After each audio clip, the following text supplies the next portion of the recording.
Monday marked the start of the fourth week of the NBA season, enough time to begin seeing trends around the league. One focuses on a handful of teams outpacing preseason projections through their first 10 games, looking like they have a chance to prove their doubters wrong over the course of the next few months.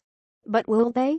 Or is the success experienced by those teams only fleeting and likely to regress? That's what we'll attempt to decipher as we look at the 5 most surprising teams in the NBA in an attempt to decide whether their play can last or is a case of playing above their heads. 1. Boston Celtics. Unlike every other team on this list, the Celtics came into the season with sky-high expectations, only to see Gordon Hayward suffer a gruesome injury 6 minutes into the season. In the span of about 26 hours, the Celtics went from a team that looked like a potential threat to dethrone Cleveland atop the East to being 0-2 and without its best player. But, remarkably, the Celtics rebounded to win their next 8 games, including Sunday's 104-88 victory over the Orlando Magic, giving them the NBA's best record at 8-2. Even more remarkably, Boston has the NBA's best defense, allowing an absurdly low 94.7 points per 100 possessions, a full 2.5 points fewer than the second-place Oklahoma City Thunder. Considering Boston's biggest question coming into the season was how good it would be defensively without Avery Bradley and Jay Crowder, and then Hayward, an excellent defender, as well.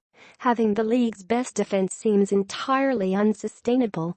If it drops off, will the fact that the team's 2 young starting forwards, second-year man Jaylen Brown and rookie Jason Tatum, have been excellent thus far, while Kyrie Irving and Al Horford have created instant pick-and-roll chemistry, be enough to offset that?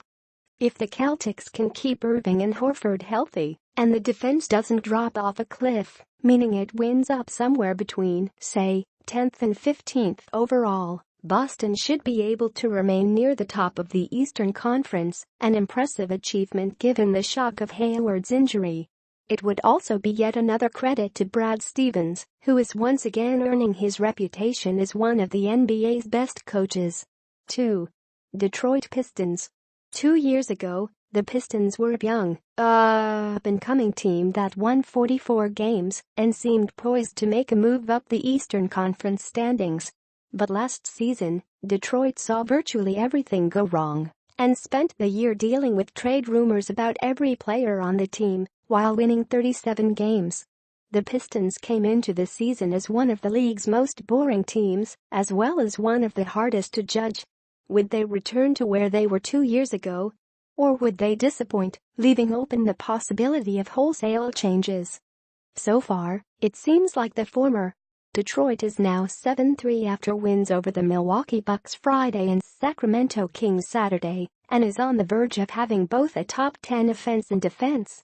Reggie Jackson looks like he's back to something close to the near all-star he was 2 years ago, while Andre Drummond has also rebounded.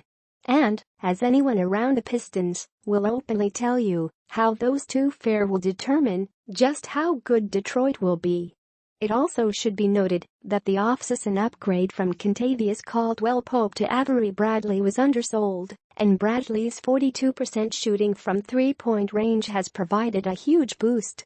While the Pistons aren't going to play .700 ball all season, they appear to be a feasible playoff team. 3. Orlando Magic. With 3 losses in its past 5 games, including an ugly one to the lowly Chicago Bulls Saturday, the shine already may be coming off Orlando. This is not surprising considering that Orlando built its early success by burying a ton of three-pointers. In 6 victories, the Magic has shot 44.2% from three-point range. In 4 losses, that percentage drops to 34.6%. Over the course of 82 games, Orlando likely will wind up somewhere far closer to 34.6% than where it is now, which is second in the NBA, trailing only the Golden State Warriors at an even 40%.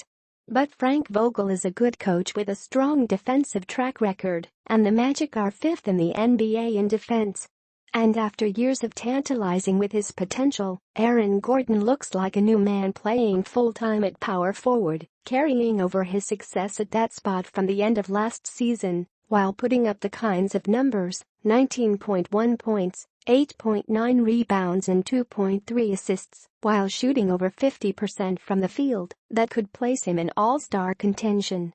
Orlando looks capable of sneaking into one of the final playoff spots in the East, but because of its dependence on the three-point shot, this early season run will be difficult to sustain.